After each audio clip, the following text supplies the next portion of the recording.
So we've got the pleasure of another one of these latest generation Porsche Macan full electrics in with us for our exclusive Blackvue camera installation, which is comprised of the DR970X LTE as well as a Cell-Link Neo battery pack.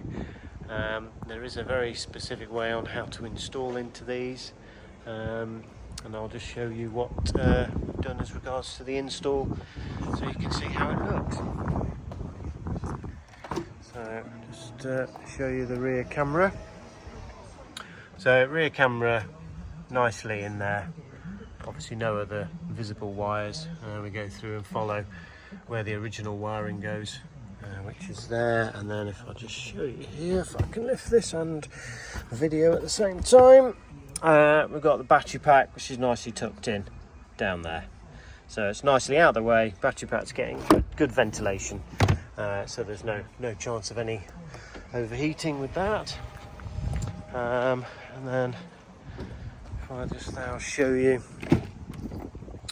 in here, so we've got the main LTE, which is just nicely positioned in there, and obviously only just a little bit of wiring up into the binnacle. So you've got latest generation Porsche Macan electric, or any other electric taken, or any Porsche variant at all, then please give us a call here at TTW Installations. We'll be very happy to undertake the installation for you.